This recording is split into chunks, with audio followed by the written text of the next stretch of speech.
So while the legs are sitting and drying, we're going to move on to the next part.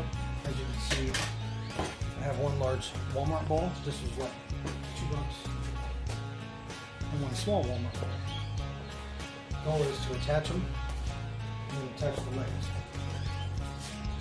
To attach the legs, as well as the head to the body, we're going to use this, it's called hanger. Find in a hardware store. It's not very much. It is metal, so you're going to need something that can cut it. Got some snips or something like this here. And you're going to go to the circumference of the ball. You have to be very careful. This is pointy. You might put some tape or some felt on it. You don't want to puncture the ball. That's the one thing we've got to look out for as we're doing this. But I wanted a way that I could secure the legs to the body without trying to glue onto a round plastic rubberized surface that probably would not work. So we're just going to go around and get it pretty tight. And then we're going to use these bolts here. If I can find the camera. And it goes right in through here. And you want the washer side to be on the outside, so that you have less chance of puncturing the ball.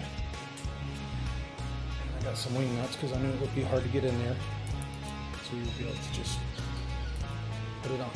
And you can overlap this as you go around the body. I'm going to have one in the front, which should be on this side, so if this was where I was going to attach it in the back towards the front, I'm going to have another bolt sticking out just like the other one, so that I can go around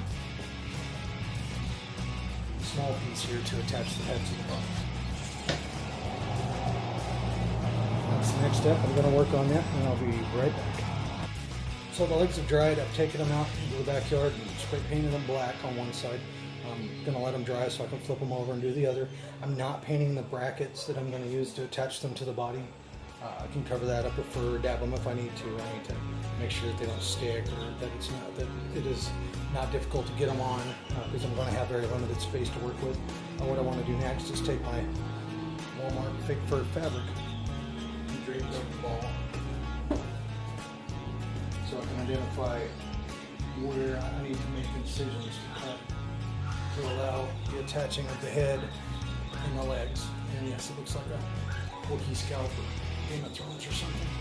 I'm just going to kind of place it over before I use the adhesive on it and identify where I need to make holes and how I'm going to cut it and join it and all that stuff. I'm just going to place it over. I just kind of haven't done this before, so I'm just going to figure it out. I'm not quite sure how to mark it, but I'm going to figure something out. So I certainly don't want to be jabbing scissors into the ball. I'm going to do that, and then I'm going to use my adhesive to attach to the bottom, and then I can start connecting the other parts. So I have the bracket added to the balls. As you can see here, I added some electrical tape because I was worried about rubbing from the edges where I cut it. I was able to just bend it loose. So I added this to the small one. I did the same for the large one. And then use some strong packing tape. I was worried about slippage because this band is, the legs are going to attach to it, and actually the metal will be what's holding it all up, and I don't want the ball to slip either up or down.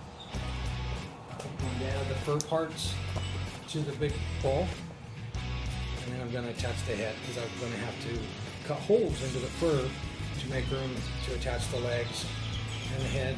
Doing it any other way, I'd end up putting using strips of material instead of a whole material all at once.